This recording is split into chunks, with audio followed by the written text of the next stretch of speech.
yourself. So my name's Kristen Carr. I've been with RPR for about 12 years, but I've been involved with RESO for, we were figuring out this morning, like 20 years. Back in the olden days, there were 2 girls and maybe 15 people. So looking out at this crowd and some of the old timers like Mark Leswing, Sergio, Paul, it's really, really good to see the group that we have today. I'm Donna Rauch, and I lead the data support team for RPR.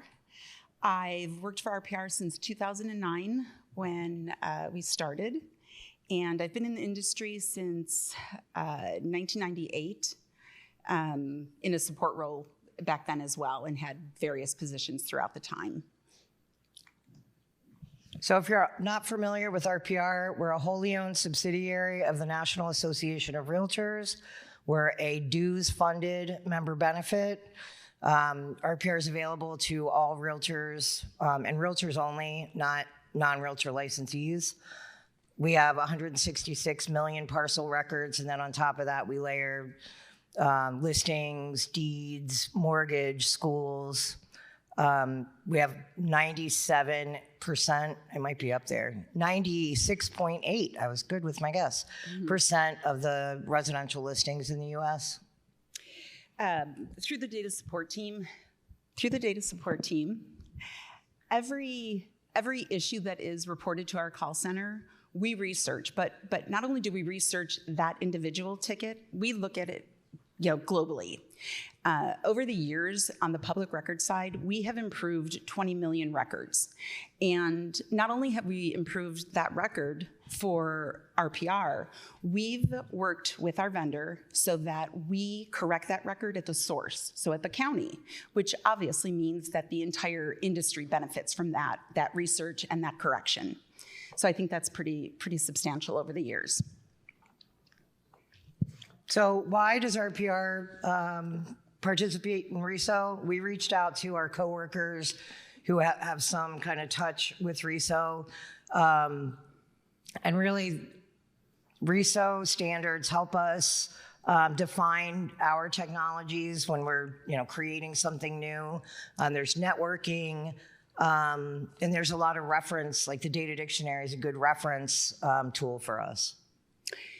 And I think for me, I think it gives my team the tools that we need in order to do our jobs. It gives us a lot of reference tools.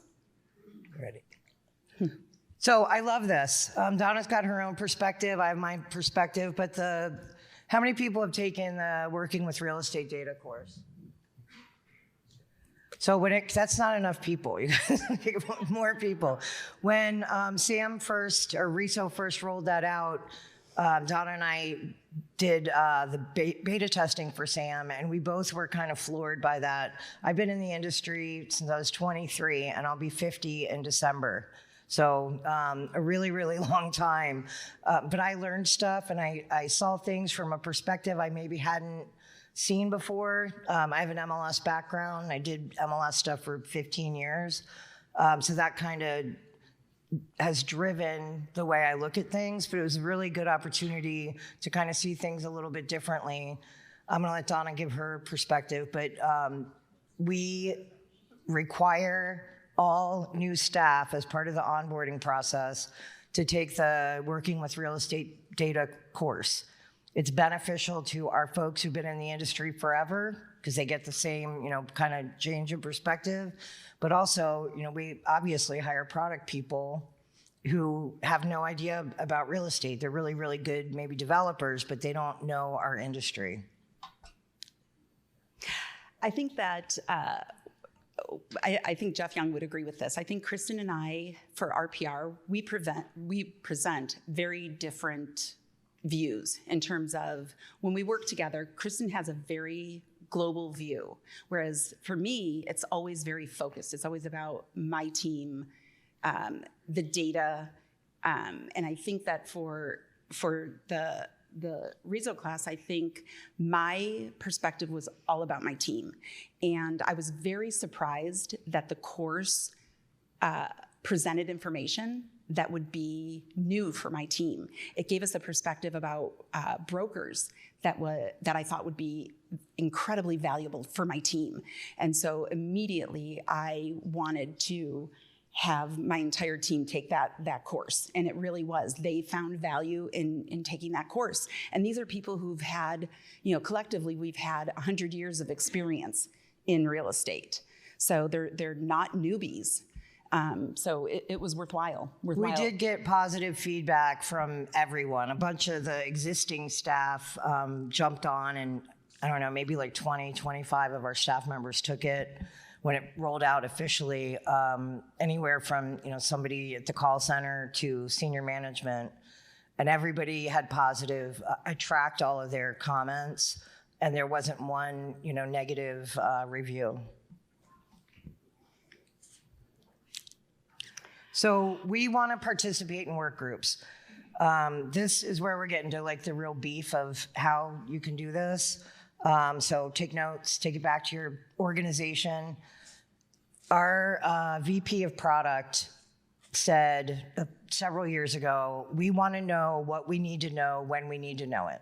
Stop bringing us stuff that isn't going to happen for 2 or 3 years, or is, some idea when it's part of the standard and it has to be rolled out and we have to do something. We want to know.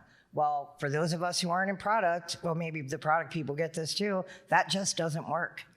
Because if there's something that's required January 1st, you should know about it probably before January 1st.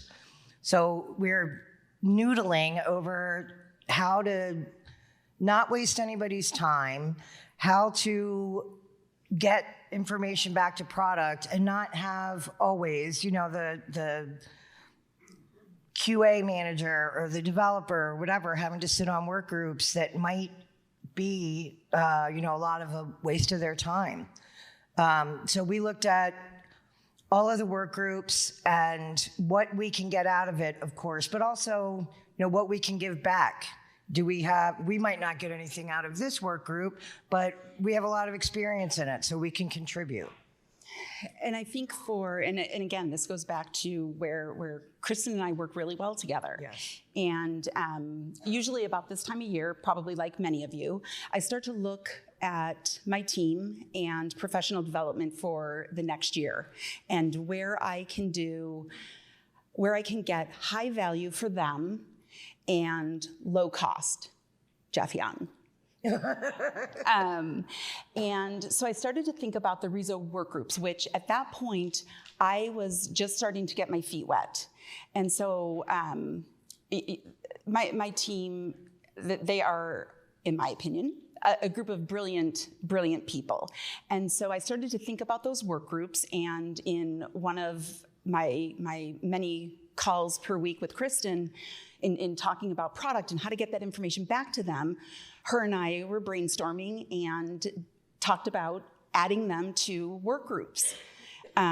We started to really decide to add them to really, is this the slide where I talk about how we added them to all of it? Yeah, we're right on. Oh, well, we can do this here. Well, let me tell you. Kristen and I will tell you, we nailed it. We added them to, honestly, all of the work groups. We looked at their skill set. We looked at each work group. We assigned them to all of them. Well, we did a really cool thing. We took each of the work groups and made a document that was like the summary of the work group and then what we could give and what we could get out of it. Right? Like, that's a cool document, too. It was. And if I may take just a brief moment, I want to tell you, starting from the upper corner, this is my team, and we have Alicia Canisho, Amanda Herring, Susanna Rodriguez. That's me. I really need to work on my camera. I don't know why I always look like an ant. Erica Allared, Jennifer Lovejoy, and Robert Wirtz. Then we have Sam, who you all know, and our very own Kristen Carr. So I want to thank so many people in this audience for all of the support that you provide to my team. I can't tell you the number of you that assist them and support them on a regular basis, and it is really, really appreciated. They value so many of you, so thank you. The MLSs and the vendors. Yes, Yeah. absolutely. So we took this document that Donna and I created, and I'm happy to share that with anybody. The what's in it for me will be different for your company than it is for us. But we reached out to Sam and said, can you come meet with us? You know, these staff people really understand data. They fix the MLS data. They fix the public records data. And they want to do something, but we're kind of stuck. You know, something like the transport work group has been here since, what, Paul, 1962? And we need to, for these folks to jump in, a lot of them felt like disconnected. They felt like there was a lot of history. You know, those of us who have been around for a long time say Canada, because that's funny. But somebody new might be offended that we make fun of Canadians, but that's just because Paul and Sergio. So we had Sam, we asked Sam, and he graciously accepted an invitation to come and just go through each of the work groups, talk about kind of why it was formed, what some of the hurdles have been in the past, what's kind of the flashy thing right now, and the place the work group's likely to go. That gave us kind of an eye-opener that maybe we were in some of the work groups that we didn't have any business being in. Absolutely. And I think the feedback we got from the team was that they really felt out of place. They were slightly insecure because a lot of it was sort of not areas where they felt comfortable contributing.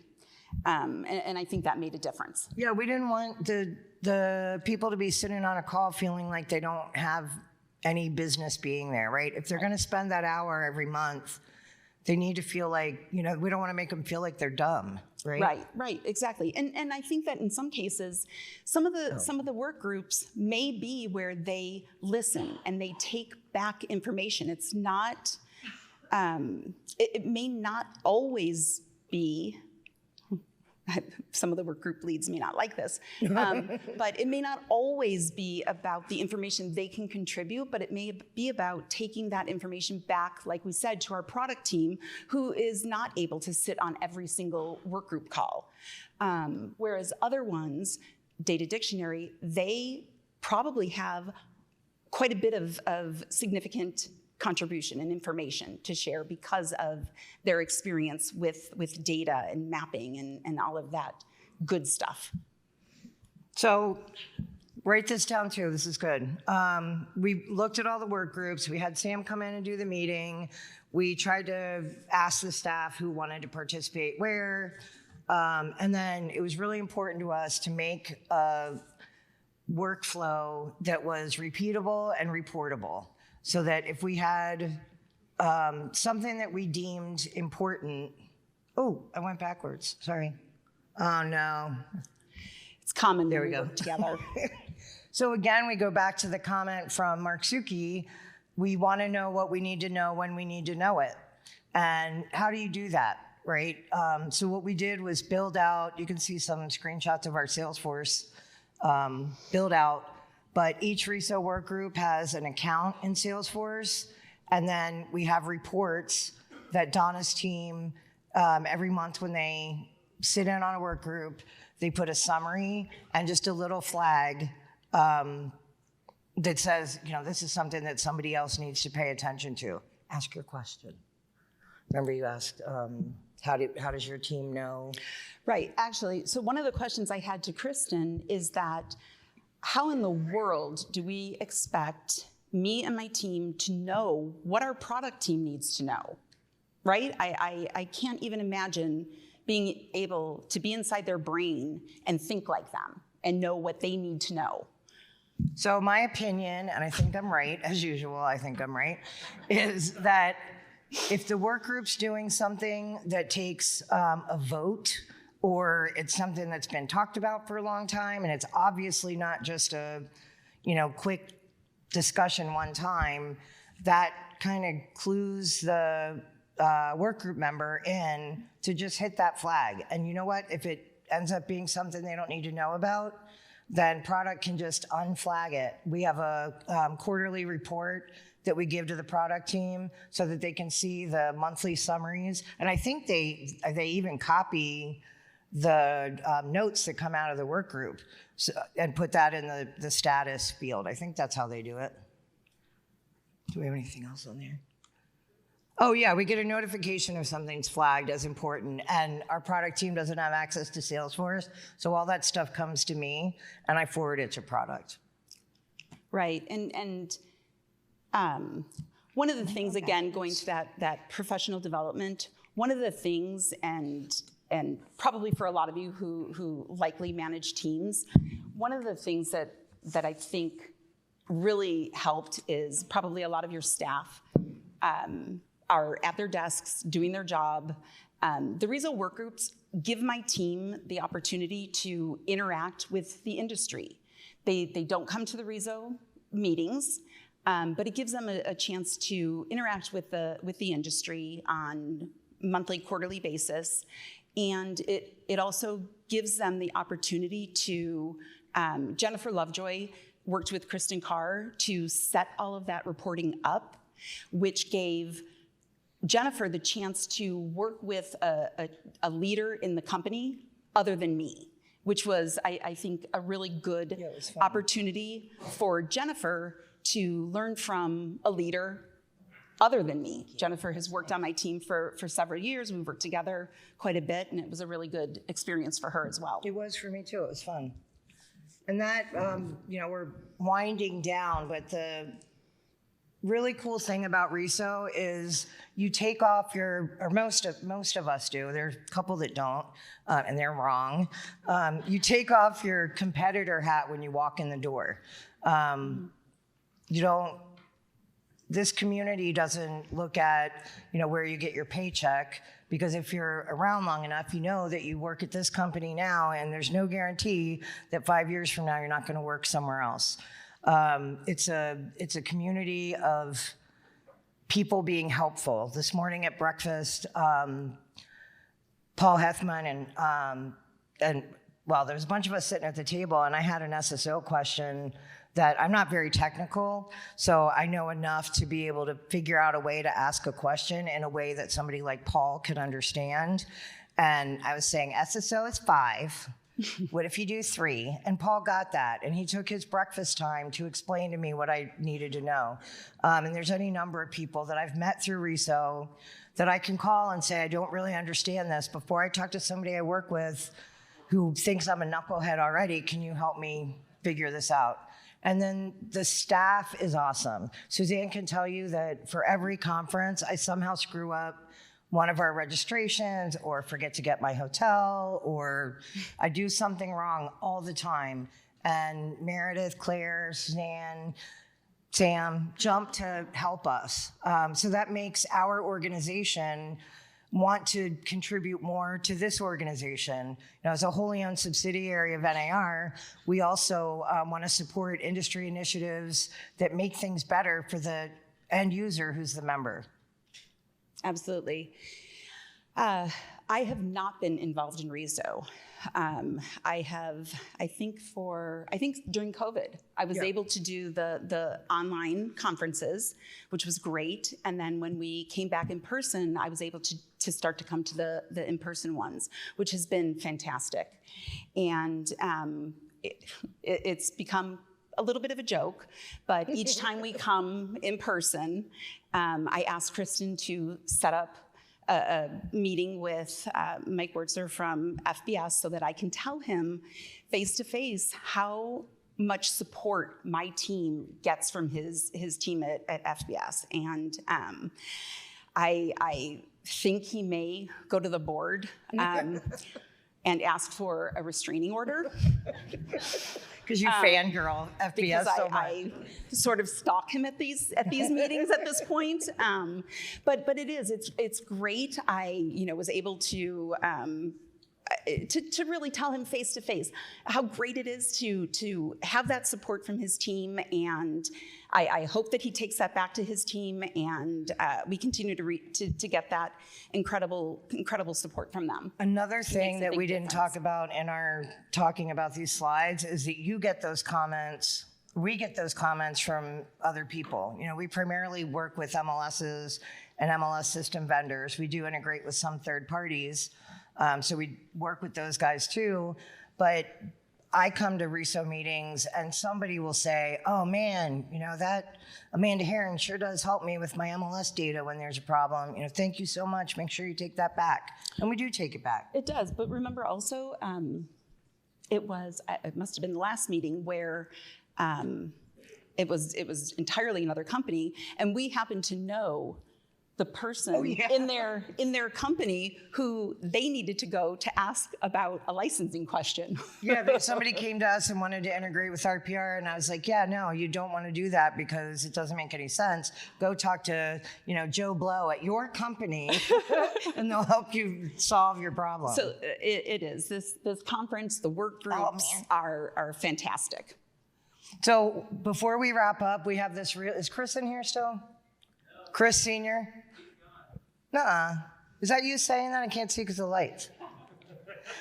So internet tracking is really the thing that took us down this path, because I want us to have all the internet tracking stuff. Product says, yeah, we want to do it too, but we also have a mobile rewrite, and we have this thing and this thing. We want to know what we need to know when we need to know it. So we, you know, create all this Salesforce stuff. So Chris, we want to make Chris happy all the time. That's our goal, because he's such a curmudgeon. He's not really. So Chris reached out to us maybe like a month ago and wanted us to do a proof of concept with him on listing counts. We had one meeting with a product manager. We escalated to product senior management and got the thumbs up to do this proof of concept, and we'll have it rolled out in December. So that's a huge success story. Participating in RESO, being able to attend the meetings and participate in the work groups has formed a relationship between Metro MLS and RPR so that we can do this proof of concept. You know, maybe we're the only vendor that's doing this right now. Maybe some other vendors are gonna jump on. Can we roll that out to CRMLS if they want it? So it's just a super easy success story that really makes us all happy. That's my final slide. We won't go, but we really appreciate the helpfulness of the staff and the community. It's fun, and I think RPR as an organization really gets a lot out of the structure that we set up. And if anybody's interested in seeing like literally the structure of our Salesforce and the note-taking and all that, happy to share. I know a lot of people, so if you don't know me, somebody's got my email address.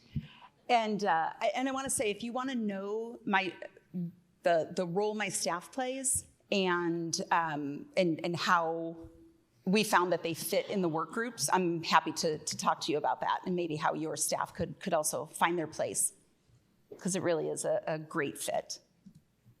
Thank you very much for your time. Thank you.